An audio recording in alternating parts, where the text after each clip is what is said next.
Hello students, biomolecule का एक part हम लोग फिनिश कर चुके हैं बोर्ड एग्जाम्स के हिसाब से। प्रीवियस ईयर क्वेश्चंस का यहाँ पे आपके सामने है बायोमोलिक्यूल का पार्ट सेकंड। चलिए शुरू करते हैं। देखिए, मेजर पोर्शन पार्ट 1 में कवर हो चुका है, फिर भी कुछ इंपॉर्टेंट चीज़ें भी बाकी रह रही हैं जो एग्जाम्स में उन्होंने पूछी हैं।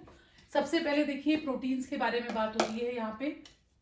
प्रोटीन्स में जो लिंकेज होता है वो कैसा होता है। तो सबसे पहली बात, प्रोटीन्स जो होते हैं वो एक एसिड के और एक अमीन ग्रुप के बने हुए होते हैं, है ना।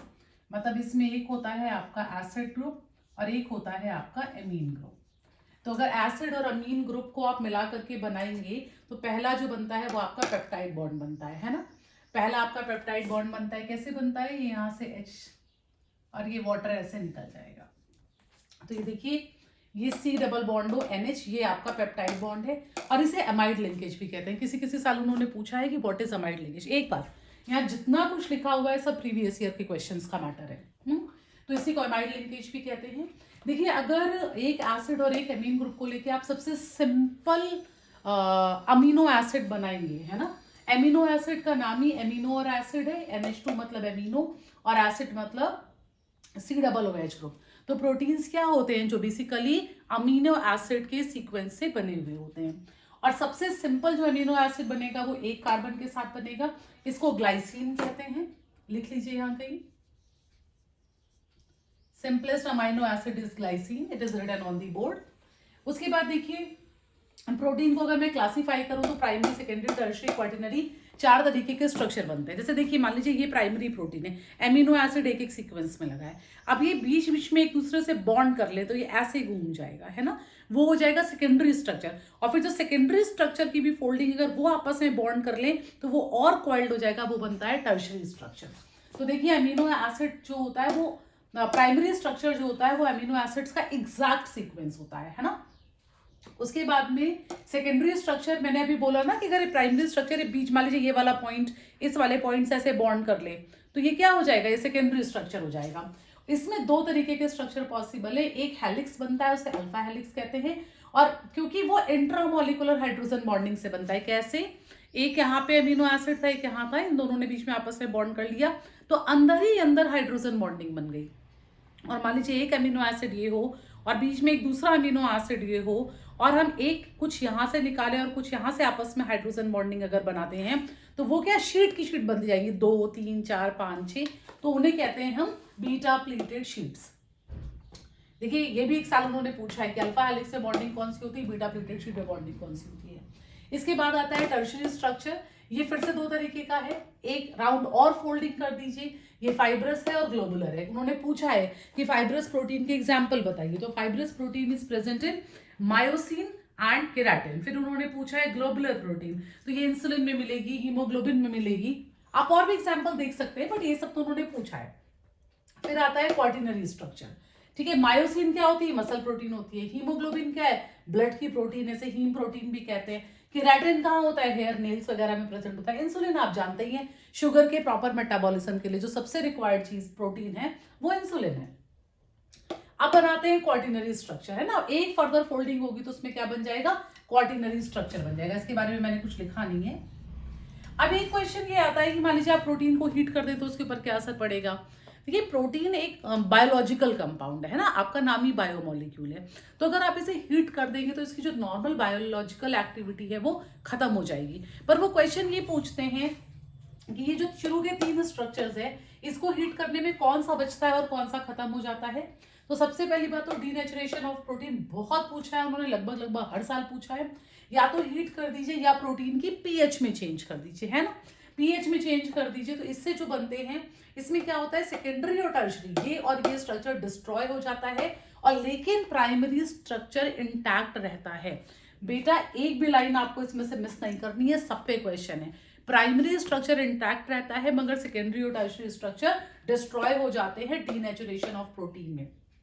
पूछ ले what is denaturation of protein, तो लिखिए या तो ड्यू टू हीटिंग और change in the pH when primary structure is only intact but the secondary and tertiary structure are destroyed, this is called denaturation of proteins. अगला देखिए, अगला आता है व्हाट आर नेटिव प्रोटीन्स।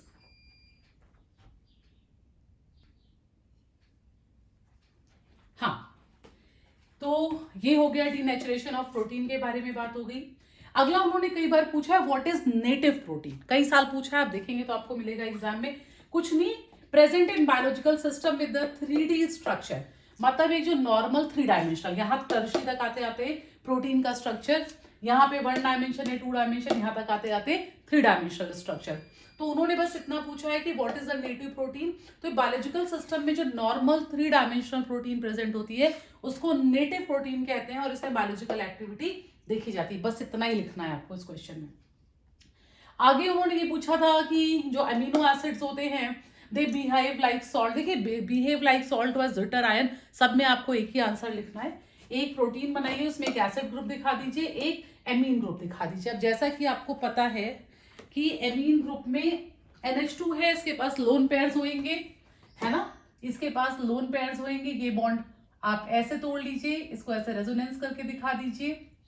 तो इसका proton यहां से, इसे मत तोड़िए, ये प्रोटॉन यहां से ऐसे ब्रेक कर लीजिए, है ना, ये प्रोटॉन ऐसे ब्रेक कर लीजिए। तो ये अपना इलेक्ट्रॉन इसको दे करके चला जाएगा। तो हाइड्रोजन पे क्या आ गया प्लस, ऑक्सीजन पे क्या आ गया माइनस, और चूंकि हाइड्रोजन पे प्लस आया और यहाँ पे लोन पेयर्स है तो ये इसके साथ इंटैक्ट हो जाएगा।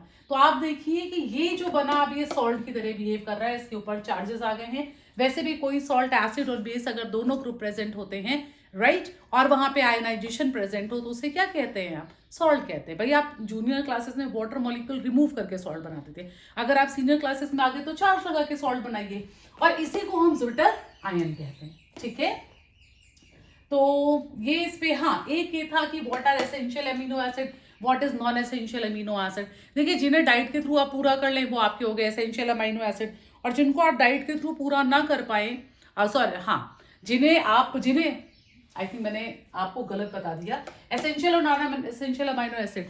एसेंशियल वो जो डाइट से देने पड़ेंगे, जिन्हें बॉडी खुद बना लेगी वो नॉन एसेंशियल, जिन्हें बॉडी खुद ना बना पाए वो एसेंशियल। एसेंशियल अमीनो एसिड क्या होते हैं, supplemented through diet, valine, leucine, phenylalanine, नाम याद रखिए, हर साल उन्होंने पूछा है what is essential amino acid which are supplemented to the diet body can not form. फिर उन्होंने पूछा what are the example, valine, leucine, phenylalanine. तो आई थिंक हाँ, एक उन्होंने ये पूछा कि जो पेप्टाइड लिंकेज होता है वो एम्फोटेरिक होता है। देखिए ये एसिड ग्रुप है, ये बेस ग्रुप है, तो सॉल्ट की तरह, एम्फोटेरिक की तरह, सच की तरह बिहेव करेंगे। इससे ज्यादा क्वेश्चन मुझे प्रोटीन्स पर नहीं मिले, है ना, बाकी थ्योरी तो आप पूरी रिवाइज करेंगे ही करेंगे। अगला देखिए उन्होंने एक छोटा सा पोर्शन विटामिन पे था। विटामिन पे सबसे ज्यादा वो ये पूछते हैं कि फैट सॉल्युबल कौन है, वाटर सॉल्युबल कौन से हैं। Fat soluble A, D, E के फैट सॉल्युबल है, वाटर सॉल्युबल B ग्रुप और C। अगला क्वेश्चन वो ये पूछते हैं कि वाटर सॉल्युबल विटामिन्स बॉडी में स्टोर नहीं हो सकते। भाई नहीं हो सकते, क्योंकि पानी में सॉल्युबल है, यूरिन के थ्रू बाहर बॉडी से बाहर निकल जाएंगे, राइट। इसके अलावा विटामिन के ब्लड कोगुलेशन में यूज होता है, ठीक। विटामिन C को एस्कॉर्बिक एसिड कहते हैं। विटामिन जो B12 होता है वो परनीशियस एनीमिया में, इसकी डेफिशिएंसी से परनीशियस एनीमिया हो जाता है। तो इस तरीके से आप जो है वो इसको थोड़ा सा विटामिन के बारे में पढ़ लीजिए, ज्यादा क्वेश्चन नहीं है, मोस्टली ऐसे ही क्वेश्चन है। अगला था न्यूक्लिक एसिड। न्यूक्लिक एसिड क्या होते हैं, देखिए न्यूक्लिक एसिड जो होते हैं उसमें दो तरीके की चीजें, एक न्यूक्लियोसाइड है, एक न्यूक्लियोटाइड है। और सबसे पहले तो 3 कंपाउंड्स के मिलके बने होते हैं। एक बेस होता है जिसे हम नाइट्रोजनस बेस कहते हैं बिकॉज इसकी रिंग में नाइट्रोजन प्रेजेंट होती है। एक शुगर होती है, शुगर 2 तरीके की है, एक राइबोस शुगर है, एक डीऑक्सीराइबोस शुगर है। और उसके बाद अगला है फॉस्फोरिक एसिड, वही नॉर्मल फॉस्फोरिक एसिड H3PO4 है जिसको आप जानते हैं। तो अगर केवल बेस और शुगर प्रेजेंट है तो वो न्यूक्लियोसाइड है, और अगर इसी में फॉस्फोरिक एसिड ऐड हो गया तो वही न्यूक्लियोटाइड है। और न्यूक्लियोटाइड जो है वो सबसे स्मॉलेस्ट यूनिट होती है जो एनर्जी प्रोड्यूस करती है, बिकॉज इसके पास फॉस्फोरस है, फॉस्फोरस बनाएगा ATP, एडिनोसिन ट्राइफॉस्फेट, और वो देंगे आपको एनर्जी। अब इसके अलावा अगर हम बेसिस की बात करें, है ना, नाइट्रोजनस बेसिस, तो adenine, thymine, guanine, cytosine, uracil, ये 5 तरीके के नाइट्रोजनस बेसिस होते हैं। ये जो मैंने लाइनें बनाई हैं ये लाइंस नहीं है, ये एक्चुअली हाइड्रोजन बॉन्ड है। जैसे यहाँ पे प्रोटीन में हमने देखा था ना कि सेकेंडरी स्ट्रक्चर में जब इंट्रा और इंटर हाइड्रोजन बॉन्ड बनते हैं तो उससे अगला स्ट्रक्चर बनता है, ठीक इसी तरीके से यहाँ पे हाइड्रोजन बॉन्ड्स प्रेजेंट होते हैं। एडेनिन का थाइमिन से बॉन्ड बनेगा अगर ये DNA है, और एडेनिन का यूरेसिल से बॉन्ड बनेगा थायमिन की जगह अगर ये आरएनए। कितने साल तो उन्होंने सिर्फ यही क्वेश्चन पूछा है कि थायमिन की जगह आरएनए में कौन सा बेस प्रेजेंट होता है, तो थायमिन की जगह आरएनए में यूरेसिल प्रेजेंट होता है। Otherwise they are same, this is guanine, 3 hydrogen bond with cytosine, again guanine 3 hydrogen bond with cytosine. Okay, अब देखिए ये मैंने थोड़ा सा अच्छे से लिख दिया है, two deoxy 2D minus ribose, D minus ribose. अब पॉजिटिव और नेगेटिव के मतलब आपको पता ही होते हैं, dextrorotatory, laevorotatory, right handed, left handed. DNA क्या है, डबली कॉइल्ड अल्फा हेलिक्स है, आरएनए क्या है, सिंगली कॉइल्ड अल्फा हेलिक्स है।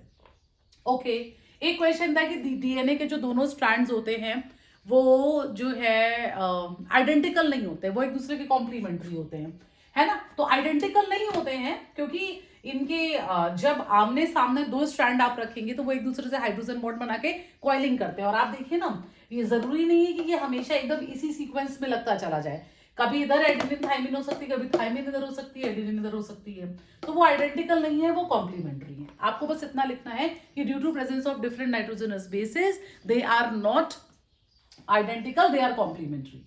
कई साल उन्होंने एक क्वेश्चन ये पूछा है कि आरएनए कितने तरीके का होता है, 3, messenger, transfer, ribosomal RNA, R मतलब राइबोसोमल आरएनए, है ना। तो ये 3 तरीके के जो है वो आपके प्रोटीन्स आरएनए होते हैं।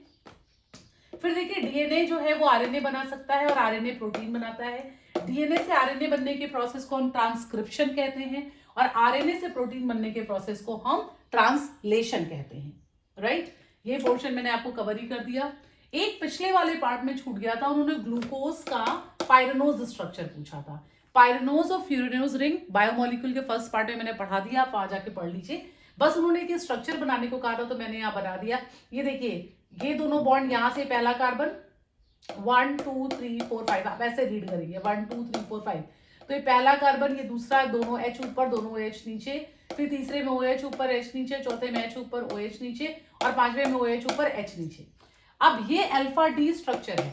अगर इसी में आप सिर्फ ये जो पहली पोजीशन का कार्बन है ये वाला, अगर आप सिर्फ इसकी पोजीशन, इसके ग्रुप्स को इन्वर्ट कर देंगे, मतलब अगर आप सिर्फ इसे रिवर्स कर दें, H नीचे कर दें, OH नीचे कर दें, तो यही अल्फा डी जो है वो बीटा डी में चेंज हो जाएगा।